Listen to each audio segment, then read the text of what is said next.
So welcome back to our channel again. আজকে ছিল আমাদের মিজোরাম সিরিজের 4th ডে, আর আমরা আইজল থেকে একটা লম্বা 100 কিলোমিটার্সের ড্রাইভ করে সোজা চলে গেছিলাম মিজোরামের একটা অসাধারণ সুন্দর গ্রাম যার নাম হচ্ছে থেনসওয়াল।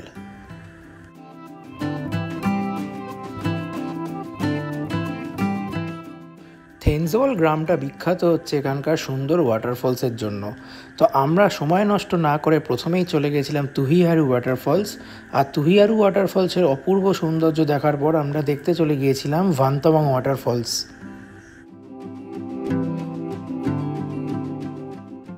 থেনসওয়ালের সেই অপূর্ব ওয়াটারফলসগুলো দেখার জন্য ভিডিওটি শেষ অবধি অবশ্যই দেখবেন।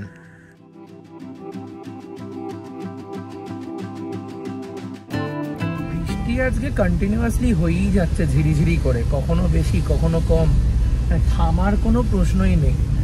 আর গাড়ি থেকে যে পাশাপাশি ল্যান্ডস্কেপটা দেখতে পাচ্ছি মানে পুরো অন্যরকম। মেঘ পুরো নিচে নেমে এসছে একদম, পাহাড় মানে দূরের পাহাড়গুলো তো দেখাই যাচ্ছে না, একদম পুরো সাদা মেঘ। আমরা যখন দাঁড়াবো গাড়ি থেকে নেমে কোথাও আমি দেখাবো। আর আমরা আরেকটা আজকে খুব বিখ্যাত জায়গায় যেতে চলেছি, জায়গাটাকে বলা হয় ট্রপিক অফ ক্যান্সার। তো সেখানটা দাঁড়াবো, দাঁড়িয়ে বলবো ডিটেলসে ব্যাপারটা কী এখানকার।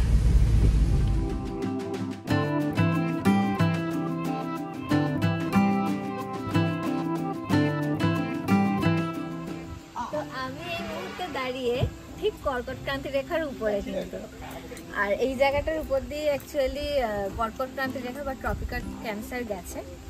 আর আমাদের ইন্ডিয়াতে মোট 8টা রাজ্যের উপর দিয়ে ট্রপিক অফ ক্যান্সার গেছে এবং তার মধ্যে মিজোরাম একটি।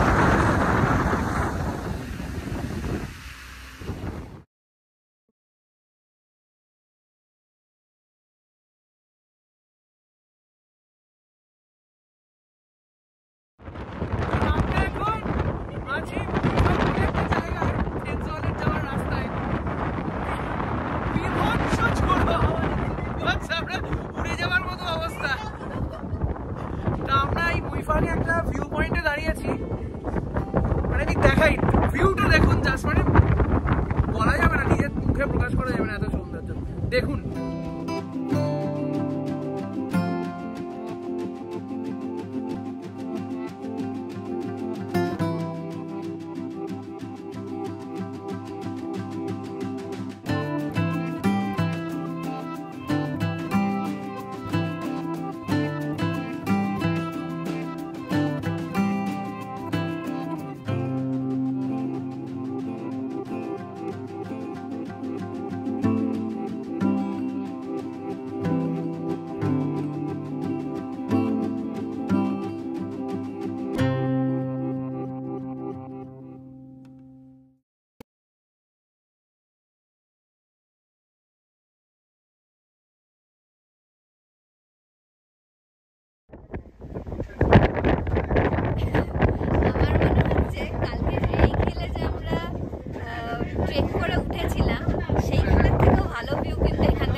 জায়গাটা ভিউটা দারুণ, সঙ্গে ওয়েদার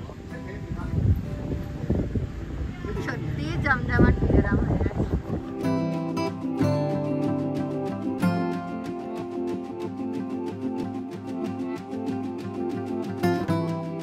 তো এখানে আমরা একটা লোকাল রেস্টুরেন্টে এসেছি, এসে এখানে ফ্রাইড রাইস অর্ডার করেছি, একটা স্যুপ নিয়েছি আর অমলেট নিয়েছি।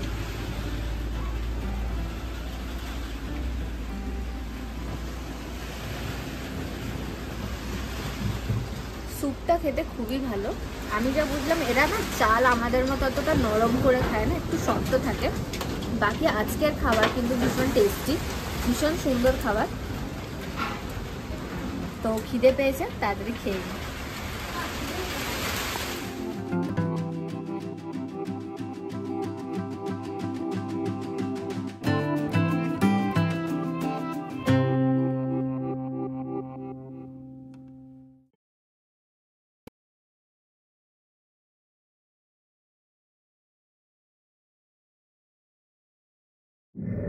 প্রচন্ড বৃষ্টি পেরিয়ে ছাতা নিয়েই হাঁটছি আমরা। শেষমেশ এসে পৌঁছলাম থেনজওয়ালের তুহিয়ারু ওয়াটারফলসে। এখানে 100 টাকার এন্ট্রি ফি লাগে। প্রচন্ড বৃষ্টি, মানে বৃষ্টি থামছেই না, বৃষ্টি কম বেশি হয়েই যাচ্ছে কন্টিনিউয়াসলি, আর খুব শ্যাওলা।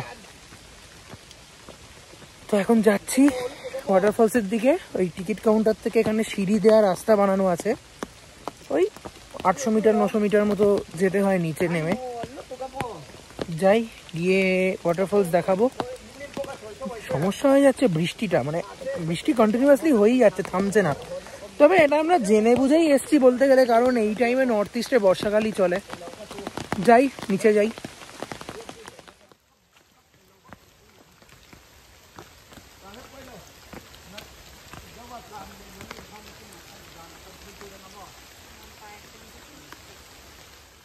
তো আজকে হচ্ছে পুরো রেনি ডে, আমরা এখানে চলে এসেছি ওয়াটারফলসটা দেখতে। আর মুহূর্ত অ্যাকচুয়ালি ছোট মানুষ, আর তার থেকেও বড় কথা ও প্রথমবার পাহাড়ে এসছে জানেন। এই জন্য না বেচারি প্রচুর বমি করছে, ওর মোশন সিকনেস হচ্ছে, আর যাই খাচ্ছে সকাল থেকে বমি করে দিচ্ছে। কাল অবধি ঠিক ছিল, কালও সকালে বেরোয়নি, আমাদের সাথে ওখানে যায়নি, কিন্তু ও যদি একটু যেত কালকে ও এনজয় করতে পারতো। কারণ আজকে অনেক লম্বা ট্রাভেল আমাদের, মানে অনেকটা দূর এসছি আমরা। ফিরতে ফিরতে অনেক রাত হবে, প্রায় 7টা 7:30 বেজেই যাবে। তার উপর এই প্রচণ্ড বৃষ্টি। আমরা হয়তো আরও একটু আগেই চলে আসতে পারতাম, কিন্তু ওই অনেক দাঁড়িয়ে দাঁড়িয়ে এসেছি। ওর শরীরটা খুবই খারাপ হয়ে গেছে, তাই আমাদের সাথে আসতে পারলো না। ওর ছাতাটা নিয়ে এসছি একটা ছোট্ট ছাতা আছে ওর, মানে বাচ্চাদের যে ছাতাগুলো হয় আর কি, ছোট্ট ছাতাটা নিয়েই আমি এসছি। আমি ভিজেই গেছি পুরো, একটু মাথাটা বাঁচোয়া যা। বাবা পিছনে আসছে, ধীরে ধীরে যাচ্ছি। এখানে শ্যাওলা আছে রাস্তাটায়, প্রাকৃতিক সৌন্দর্য কিন্তু আলাদা এখানের। কারণ আমি সত্যি কথা বলতে পাহাড়ে ঘুরলেও সমুদ্রে ঘুরলেও আমি কোনোদিন জঙ্গল এখনো পর্যন্ত সেইভাবে ঘুরতে পারিনি। এইখানে মানে সেই বৃষ্টি পড়ছে, জঙ্গলের মধ্যে মাঝখান দিয়ে যাচ্ছি, ভীষণ সুন্দর লাগছে। কিন্তু একটা রিস্ক আছে এখানে, এখানে পুরো রাস্তাটাই শ্যাওলা ভর্তি। একবার যদি পা পিছলে পড়ি কোমরটা ভাঙতে বেশিক্ষণ সময় লাগবে না। তো যাই হোক, জয় জগন্নাথ বলে এগিয়ে যাই, আর ওয়াটারফলসটা গিয়ে দেখাচ্ছি।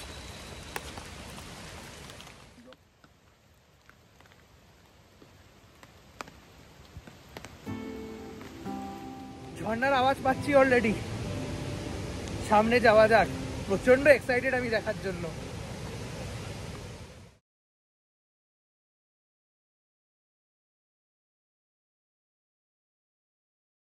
দেখতে পাচ্ছেন পিছনে যেই তুহিয়ারু ওয়াটারফলস, অসাধারণ জাস্ট। আর বর্ষাকালে তো জল ভর্তি। আমাদের প্ল্যান ছিল আমরা এই ওয়াটারফলসে স্নান করব। তো স্নান করার জন্য আমরা সমস্ত রেডি হয়ে এসেছিলাম জামা কাপড় নিয়ে, কিন্তু যেহেতু এত বৃষ্টি হয়েছে না, এখানে জল দর্শন হয়ে গেছে। এখানে যদি এখন নামি পুরো ভাসিয়ে নিয়ে চলে যাবে, মানে প্রচুর জলের ফোর্স। ইউটিউবে অন্যান্য ইউটিউবারদের ভিডিও দেখে যা বুঝেছিলাম যে জল খুব কম থাকে, বাট এখন বুঝতে পারছি ওই ভিডিওগুলো কোনোটাই বর্ষাকালের নয়। বর্ষাকালে যে এই লেভেলের জল, মানে সাংঘাতিক, ভাবা যায় না। এখন অ্যাকচুয়ালি এটা না আমার মনে হয় লেমালে এসে কলকাতায় প্রচণ্ড ঝড় বৃষ্টি হচ্ছে, আমরা খবর নিয়েছিলাম। তো ওটাই এসে এখন বৃষ্টি হচ্ছে প্রচণ্ড, আর সেই হেতু এখন এই পড়ে জলপ্রপাত থেকে জল পড়ে একদম এখন যদি আমরা নামি নিচে চলে যাবো। তো যাই হোক, এখন হয়তো হচ্ছে না, এরপরে এখানে না হলে অন্য কোনো জায়গায় গিয়ে ঝর্ণায় স্নান করার ইচ্ছা আছে, খুবই ইচ্ছা আছে। আমার বাবা তো বলছে এখনই নেমে যাই, দেখতে হবে না। আর এলাম নানা দরকার নেই, পরে আবার করবো। বৈশিষ্ট্য আছে, সেই বৈশিষ্ট্যটা আমি যদি পৌঁছতে পারি তবে দেখাচ্ছি।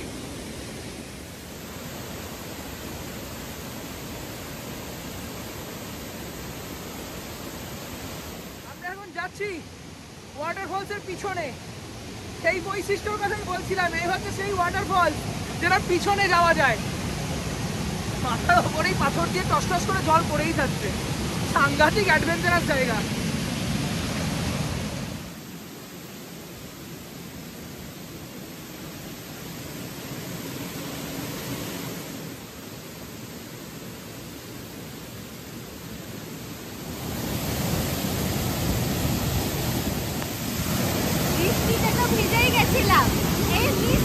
ভিজে গেছি পুরো। তো সত্যি বলতে এখান থেকে যেতে ইচ্ছা করছে না, ভীষণ ভালো লাগছে।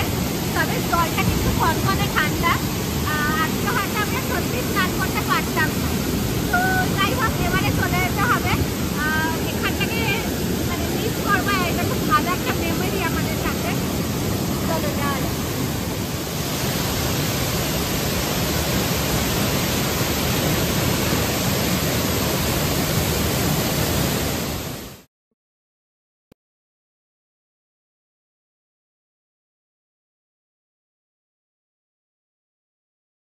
জায়গাটা থেকে যেতে ইচ্ছা করছে না। আমার জামা প্যান্ট মুখ চশমা সব ভিজে গেছে, মানে জামা পুরো ভিজে ঝোল। অপূর্ব জায়গা, সত্যি বলছি, মানে ইন্ডিয়াতে এত সুন্দর জায়গা আছে। যদি সত্যি আপনি এক্সপ্লোর করতে ভালোবাসেন মিজোরামের থেনজোয়াংয়ে, এই অবশ্যই এই জায়গাটায় আসবেন। অ্যামেজিং অ্যামেজিং, মন ভরে গেল এসে।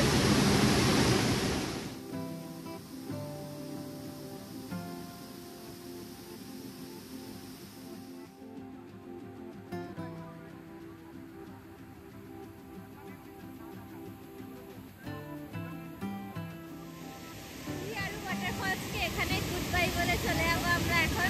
জানি না আর কোনোদিন আসতে পারবো কিনা, কিন্তু আপনাদের সবাইকে রেকমেন্ড করবো আপনারা প্লিজ যদি কখনো আপনারা মিজোরামে আসেন এইখানে অবশ্যই আসবেন, এটা একটা মাস্ট ভিজিট প্লেস। তো চলুন আমরা এবার এগোবো।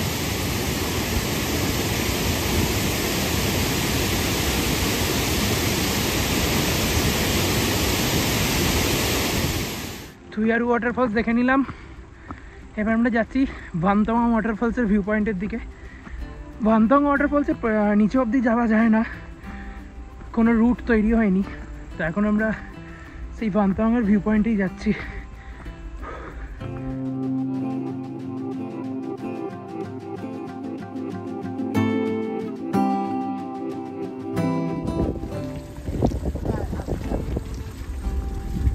থুইয়ারুর অসম্ভব সুন্দর বিউটি দেখার পর আমরা এখন এসেছি ভান্তং ওয়াটারফলসে। তো যেমন বললাম সেবারে যে আমরা ভান্তং ওয়াটারফলসে যেতে পারবো না, কারণ ওখানে যাওয়ার কোনো রাস্তা নেই। তো এটা একটা ভিউ পয়েন্ট বানিয়ে দিয়েছে এখানকার ট্যুরিজম ডিপার্টমেন্ট, সেখান থেকেই ভিউ দেখতে হয়। আর এমনি চারদিকে ল্যান্ডস্কেপ খুব সুন্দর, পুরো গ্রিনারি। আর যেহেতু বর্ষাকালে এসেছি সেই জন্যই এত সুন্দর জল দেখা যাচ্ছে, আমি জুম করে দেখাচ্ছি।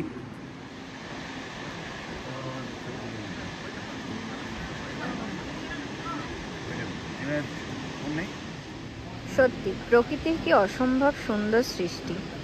এই পুরো জঙ্গলাকীর্ণ পাহাড়ের মাঝখানে এই ঝর্ণা যেন একটা আলাদাভাবেই শোভা পাচ্ছে। আপনারা দেখুন, এই ঝর্ণার ঠিক আশেপাশে কিন্তু গাছপালার সেরকম ঘনত্ব নেই, যা এটাকে আলাদাভাবে একটা যেন গুরুত্ব দিচ্ছে। সত্যি কি অপূর্ব দৃষ্টি।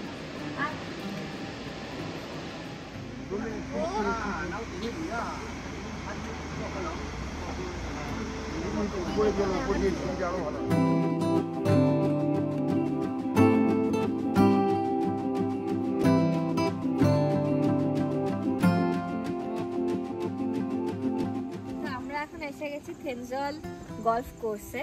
আমরা দূর থেকে গলফ কোর্সটা দেখতে পাচ্ছি, এখন হেঁটে হেঁটে এই রাস্তাটা দিয়ে যেতে হবে। আর মোহর বলছে গলফ খেলবে, তো খেলা তো এখন সম্ভব নয়। আর যখন আসছিলাম এখানে আসা অবধিও বৃষ্টিটা কমে গেছিল, আবার এখন বৃষ্টি নেমেছে। যাই আমরা দেখাচ্ছি আপনাদের। এখানে গলফ খেলা যায়, ভিজিটাররাও গলফ খেলতে পারে। 500 রুপিস পার হেড লাগে, 30 মিনিটস করে খেলতে দেয়। কিন্তু এখন গলফ খেলা যাবে না, কারণ এখানে প্রচুর বৃষ্টি হয়েছে। আর বৃষ্টির কারণে গলফ কোর্সটা পুরো ভিজে গেছে।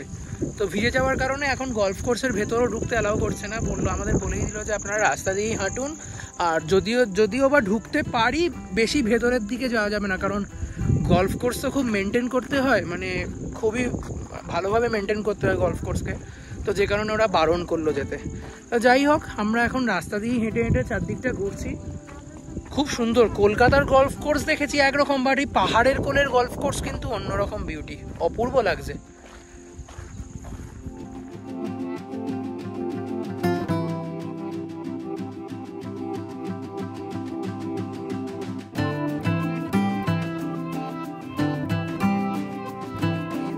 গলফ কোর্সে একটা রিসোর্টও আছে।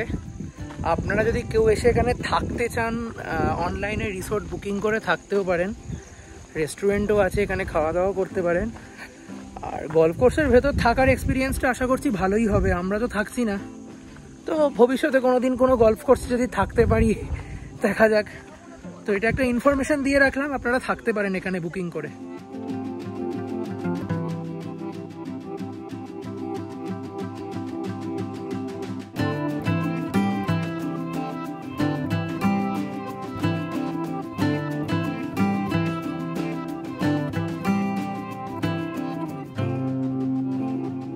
যেতে যেতে একটা মানে হঠাৎ করে বর্ষার জন্য না একটা ঝর্ণা তৈরি হয়ে গেছে। এখানে পাহাড় কেটেছে, তো এটা অ্যাকচুয়ালি কোনো ঝর্ণা নয়, কিন্তু ঝর্ণা তৈরি হয়ে গেছে বৃষ্টির জলে। দেখুন একবার।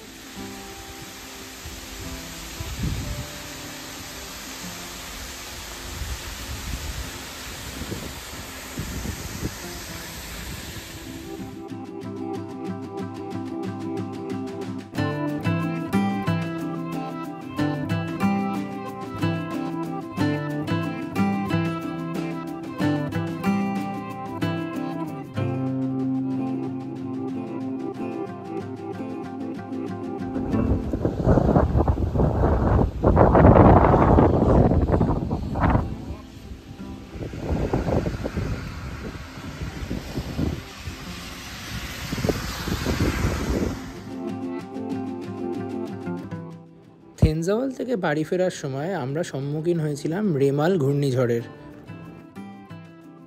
এই রেমাল ঘূর্ণিঝড়ের এফেক্ট মিজোরাম রাজ্যে খুব ভালো রকমভাবেই পড়েছিল, আর ফলস্বরূপ আমরা বহু দুর্ঘটনার খবরও পাচ্ছিলাম। তো এই সাংঘাতিক ঝড় বৃষ্টিকে সঙ্গে নিয়ে আমরা আমাদের হোমস্টেতে পৌঁছেছিলাম রাত 10টার সময়, এবং সেদিনকে রাতে কোনো কারেন্টও ছিল না।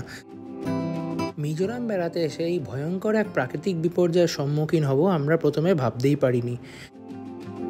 কিন্তু সেদিনকে আমরা যে অ্যাডভেঞ্চারটা করেছিলাম সেটা আমাদের চিরস্মরণীয় হয়ে থাকবে। এই প্রাকৃতিক বিপর্যয়ের মধ্যেও আমরা সেদিনকে খুব এনজয় করেছিলাম।